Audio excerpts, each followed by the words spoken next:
"Sir, your mother isn't dead. I saw her locked inside an asylum." The words hit Graham Whitaker like a punch to the chest right there in his spotless kitchen with the morning coffee still steaming. The new housekeeper, Elena Cruz, stood trembling by the counter clutching a dish towel like it was a lifeline. "I know how it sounds," she whispered, voice cracking. "But I swear on my life I saw her. She was there." And she looked at me like she'd been waiting. Graham's face hardened. "My mother died 6 years ago." Elena shook her head fast. "They told you that. But at St. Michael's Psychiatric Center, there's a woman who matches her exactly. Same eyes, same scar near the hairline." She hesitated, then dropped the detail that made the room go silent. And she was wearing a silver locket, the kind a son would give his mom. And she was humming a lullaby under her breath like it was the only thing keeping her sane. Graham's stomach turned. That locket, that song, those weren't things you guessed. Footsteps clicked behind them. Vanessa Whitaker, Graham's wife, appeared in the doorway too quickly like she'd been listening. Her smile was sharp. "Elena, you're confused," she said, sweet as sugar. "You should rest." But Graham didn't miss the flash of panic in Vanessa's eyes. He stepped closer to Elena, voice low. "Tell me everything you saw.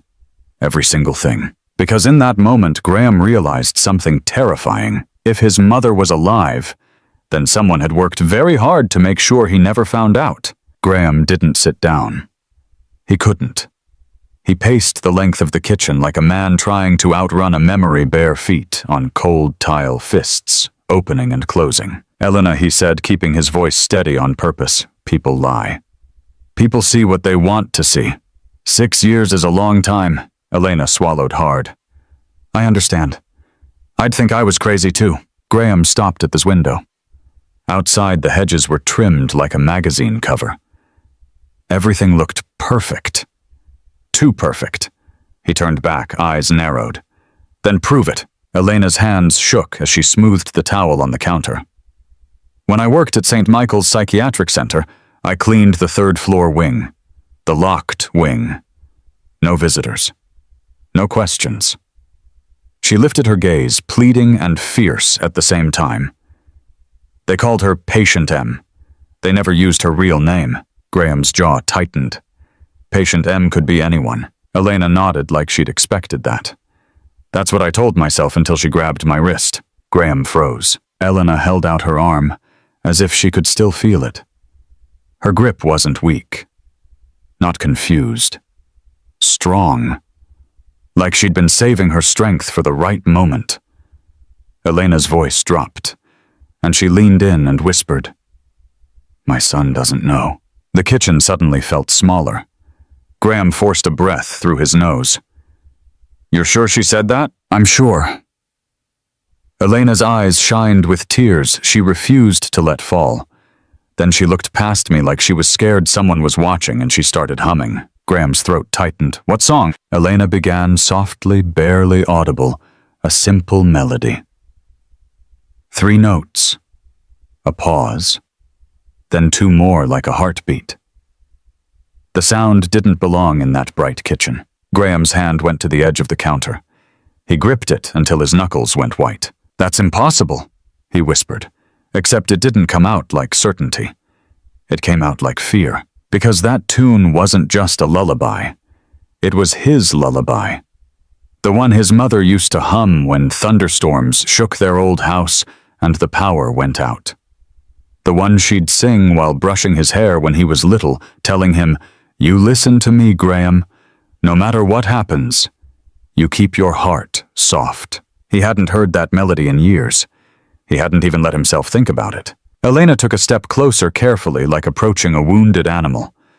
She had something around her neck, she said. A silver locket. Oval. Scratched on one side. The chain was thin, but she kept touching it like it was proof. Graham's lips parted, but no sound came out. He remembered buying that locket at a tiny jewelry shop off Route 9. He remembered saving up. Remembered his mother laughing through tears when she opened the little box. She'd worn it to his graduation. To his wedding. Until the day Vanessa told him it had been lost with the rest of his mother's things. Elena's voice got quieter. Inside the locket, I saw a photo.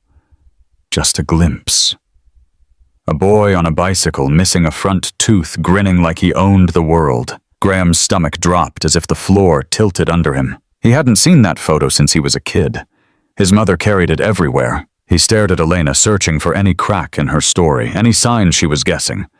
But she looked terrified and determined, like she'd been holding this secret in her lungs and finally had to breathe it out. Graham's chest rose and fell fast and sharp. "Say that again," he demanded. "The boy. What color was the bicycle?" Elena blinked, startled by the question. Red. Bright red. And the handlebars had that torn black tape on one side. Graham's eyes burned. That torn tape had been his fault. He'd scraped it when he tried to jump a curb he had no business jumping. For a moment he couldn't hear anything except the rush of blood in his ears. Then from behind him, a soft voice slid into the room like a knife wrapped in velvet. "What are we talking about?" Vanessa stood in the doorway again, dressed too neatly for 9 in the morning. Lipstick perfect. Smile careful. Graham didn't answer right away. He just looked at his wife, and for the first time in a long time, he didn't see comfort in her face. He saw calculation. Elena's shoulders tensed. Vanessa's eyes flicked to her quick, cold warning. Graham turned his body, slightly placing himself between Elena and Vanessa, without even thinking about it. "Nothing," Vanessa said lightly, taking a step closer. "Just a misunderstanding." But Graham's voice came out low, steady, dangerous. "No," he said. "This is not a misunderstanding." He stared at Vanessa like he was trying to see through her skin. "Because either Elena is lying," he said slowly, "or my mother is alive. And if she was alive, someone had stolen 6 years from him, and Graham Whitaker was done being kept in the dark." Vanessa's smile didn't move, but something behind it did, like a lock clicking into place. "Graham," she said gently, stepping into the kitchen as if she owned the air. "Honey, you're letting a stranger stir up grief you already survived. That's cruel." Elena flinched at the word stranger. Graham didn't blink. "Elena isn't stirring anything up. She's answering questions I didn't even know I still had." Vanessa's eyes slid to Elena, sharp